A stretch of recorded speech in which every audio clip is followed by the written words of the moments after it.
नमस्कार सभी को।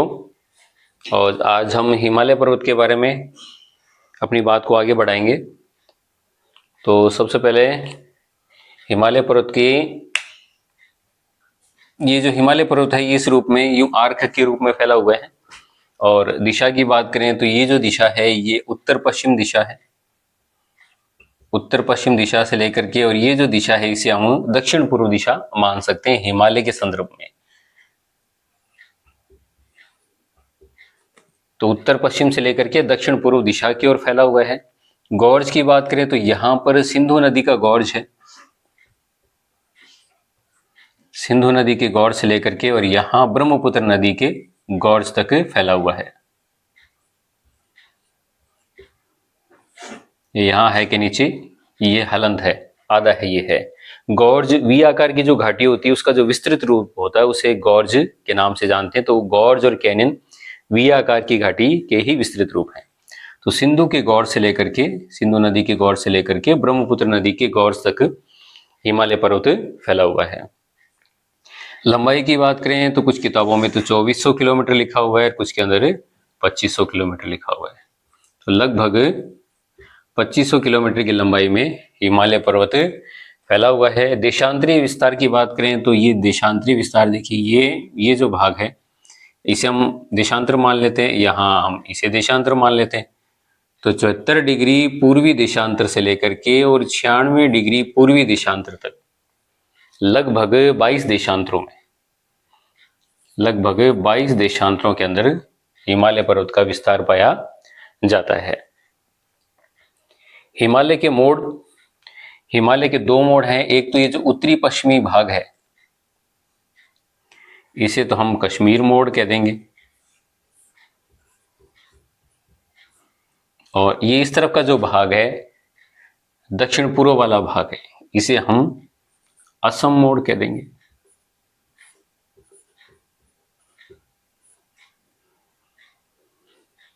ये कश्मीर मोड़ और असम मोड़। औसत चौड़ाई की बात करें तो औसत चौड़ाई 160 किलोमीटर से लेकर के और 400 किलोमीटर तक पाई जाती है।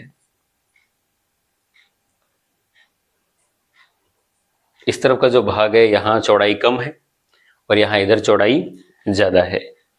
औसत ऊंचाई, पूरे हिमालय पर्वत की जो औसत ऊंचाई है वो लगभग 6000 मीटर औसत ऊंचाई है।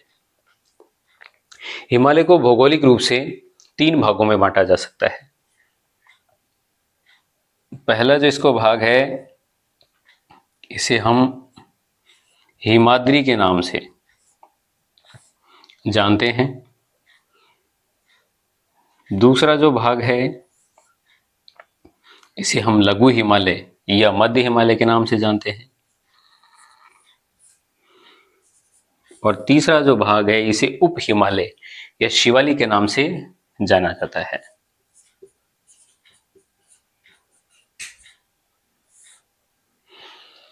तो ये इसके 3 प्रमुख भाग हैं। तो बात करते हैं पहले महान हिमालय की। महान हिमालय की जो उत्पत्ति है वो टर्शियरी कल्प की इयोसीन व ओलिगोसीन,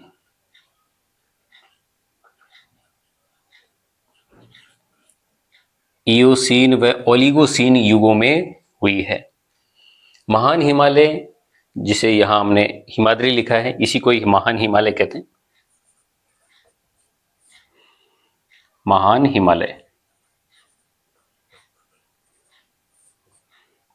तो इस महान हिमालय की औसत ऊंचाई की बात करें तो कहीं तो भाई 6000, कहीं 6100 मीटर ऊंचाई हमें मिलती है। औसतन रूप से इतना ऊंचा है ये। औसत चौड़ाई की बात करें तो इसकी औसत चौड़ाई आपको मिलेगी 25 किलोमीटर। प्रमुख चोटियां, महान हिमालय के अंदर कुछ प्रमुख चोटियां पाई जाती है, जैसे कि नंगा पर्वत, नंदा देवी, कंचनजंगा और अरुणाचल प्रदेश की ओर नामचा बरुआ।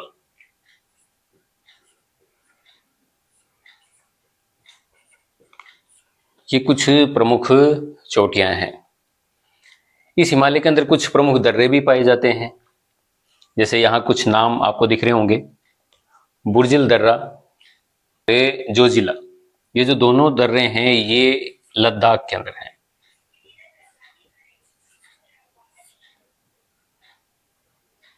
शिपकिला, शिपकिला दर्रा है हिमाचल प्रदेश में।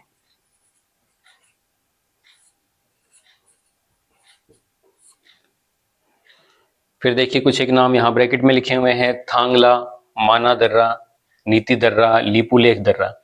ये सभी के सभी जो दर्रे हैं ये आपको मिलेंगे उत्तराखंड में।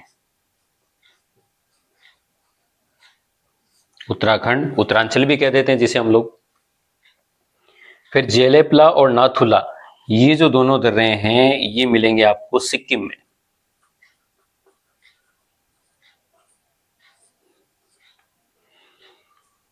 और बोमडिला और डीफू दर्रा, ये दोनों के दोनों जो दर्रे हैं ये आपको मिलेंगे अरुणाचल प्रदेश में।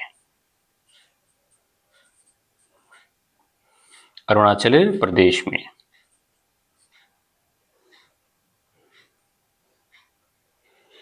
तो अरुणा दीदी बॉम्डिला दिवाली पे है ना, तो बॉम्डिला और डीफू अरुणाचल प्रदेश में। लघु हिमालय, लघु हिमालय जो दूसरा प्रमुख भाग है भौगोलिक वर्गीकरण में हिमालय का, इसमें लघु हिमालय की अगर हम उत्पत्ति की बात करें तो इसकी उत्पत्ति भी टर्शियरी कल्प के अंदर ही हुई है, और ये हुई थी मायोसीन युग में। तो ये मायोसीन युग का नाम हो गया। औसत ऊंचाई की अगर हम बात करें तो ये जो हिमालय का भाग है, कौन सा, लघु हिमालय, इसकी औसत ऊंचाई 3700 मीटर से लेकर के और 4500 मीटर के बीच में है।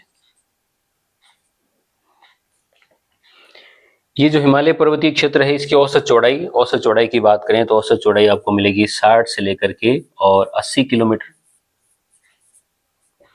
तो हम यूं कह सकते हैं कि महान हिमालय की तुलना में ज्यादा चौड़ा है ये।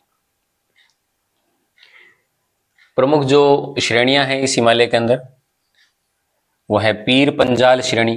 पीर पंजाल जो श्रेणी है वो जम्मू कश्मीर और हिमाचल प्रदेश में। दर्रे, दो प्रमुख दर्रे हैं पीर पंजाल श्रेणी में। पहला तो है बनी हाल दर्रा जो कि J&K में है, और दूसरा है रोहतांग दर्रा, ये मिलेगा आपको हिमाचल प्रदेश में।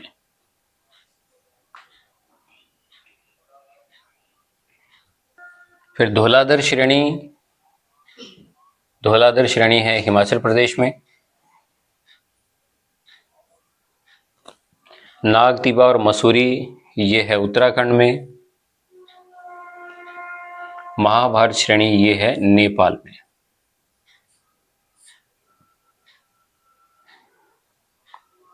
इस भाग में कुछ घास के मैदान भी पाए जाते हैं। घास के मैदानों को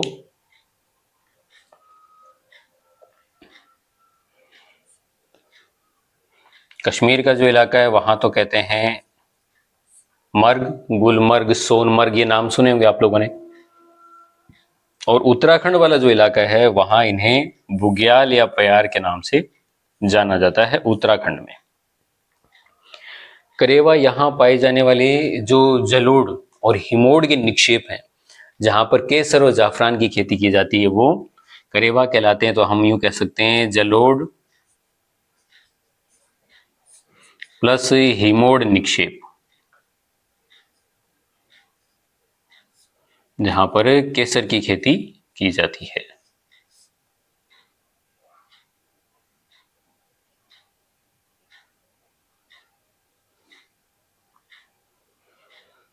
दून व द्वार, यहां घाटियां मिलती है लघु हिमालय और शिवालिक के बीच में कुछ घाटियां पाई जाती हैं, उन्हें दून व द्वार के नाम से जानते हैं।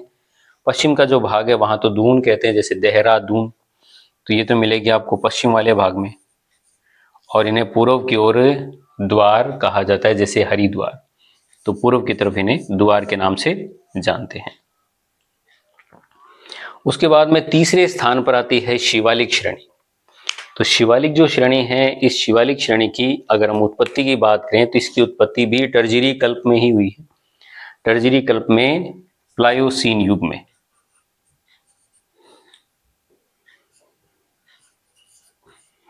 प्लायोसीन युग में हुई इसकी उत्पत्ति। और हम औसत ऊंचाई की बात करें तो इस भाग की औसत ऊंचाई 900 से लेकर के और 1600 मीटर तक इसकी ऊंचाई मिलेगी आपको। औसत चौड़ाई की बात करें तो औसत चौड़ाई 15 से लेकर के और 50 किलोमीटर तक इसकी औसत चौड़ाई पाई जाती है। इस शिवालिक श्रेणी का जो भाग नेपाल में है इसे डूंडवा कहा जाता है, और पूर्वी भारत की तरफ का जो इलाका है इसे चूरिया मूरिया के नाम से जानते हैं, पूर्वी भारत का जो इलाका है। इसके अलावा हमारे पास में पूर्वांचल की पहाड़ियां हैं। पूर्वांचल की पहाड़ियां भी कुछ इसका भाग है। और पूर्वांचल की पहाड़ियों में देखिए यहाँ कुछ नाम लिखे हुए हैं, DMAMS। तो डी का मतलब हो गया डाफला, एम का मतलब मीरी, अबोर और मिशमी। ये अरुणाचल प्रदेश में क्रम से पश्चिम से पूर्व की ओर पाई जाने वाली पहाड़ियां हैं। पटकाई बूम भी अरुणाचल प्रदेश में मिलती है। अरुणाचल प्रदेश में नागा व कोहिमा की जो पहाड़ियां हैं नागालैंड के अंदर है। लोकताक झील लिखा है यहाँ पर मणिपुर में मणिपुर की पहाड़ियां और लामोटोल की पहाड़ियां हैं, और यहीं पर ये लोकताक झील पाई जाती है। तो ये आपको मणिपुर के अंदर मिलेगी, MN लिखा है मैंने यहाँ। मिजो लुशाई की जो पहाड़ियां हैं ये मिजोरम में पाई जाती है, ये यहाँ MZ लिख दिया मैंने। तो इस प्रकार ये हिमालय पर्वतीय प्रदेश के जो उत्तर से दक्षिण की ओर वर्गीकरण, उसमें हमने 3 प्रकार के वर्गीकरण देखे, महान हिमालय, दूसरा लघु हिमालय और तीसरी शिवालिक श्रेणी। इसके बाद में हम लोग देखेंगे हिमालय का प्रादेशिक वर्गीकरण पश्चिम से पूर्व की ओर। तो नदियों के आधार पर हिमालय का जो प्रादेशिक वर्गीकरण है, इस प्रादेशिक वर्गीकरण में हम नदियों को आधार मानते हैं। नदियों के आधार पर 4 प्रकार के वर्गीकरण है। पहला है कश्मीर, इसे पंजाब हिमालय भी कहते हैं। दूसरा कुमाऊं हिमालय, तीसरा नेपाल हिमालय और चौथा है असम हिमालय। पहला जो कश्मीर और पंजाब हिमालय है ये है सिंधु नदी से सतलज नदी के बीच में, सिंधु नदी से और सतलज या सतलुज नदी के बीच में। तो सिंधु से सतलज नदी तक का जो भाग है वो कश्मीर या पंजाब हिमालय कहलाता है। लंबाई की बात करें तो लंबाई है इसकी। दूसरा कुमाऊं हिमालय, कुमाऊं हिमालय में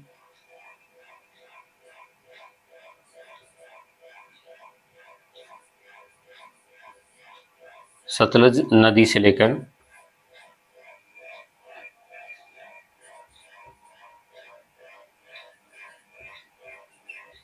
काली नदी तक का भाग कुमाऊं हिमालय कहलाता है। लंबाई है इस हिमालय की। तीसरा काली नदी से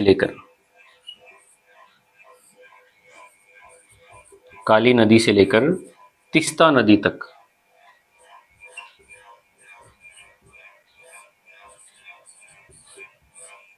काली नदी से तीस्ता नदी तक का जो भाग है ये कहलाता है नेपाल हिमालय, और इसकी लंबाई ज्यादा है भाई, इसकी लंबाई है 800 किलोमीटर।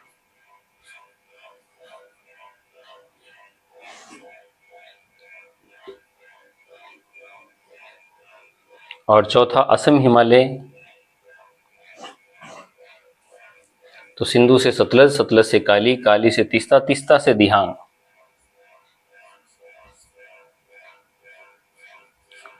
तीस्ता नदी से लेकर के और दिहांग, यहां हम ब्रह्मपुत्र भी कह सकते हैं।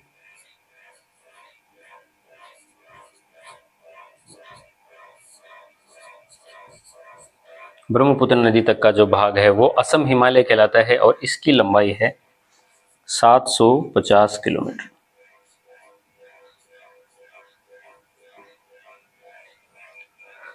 तो इस प्रकार ये हिमालय का वर्गीकरण, प्रादेशिक वर्गीकरण नदियों के आधार पर 4 प्रकार का है। कश्मीर या पंजाब हिमालय, दूसरा कुमाऊं हिमालय, तीसरा नेपाल हिमालय और चौथा असम हिमालय। तो इस प्रकार ये हमारा जो हिमालय पर्वतीय प्रदेश है ये कंप्लीट होता है। बहुत बहुत धन्यवाद।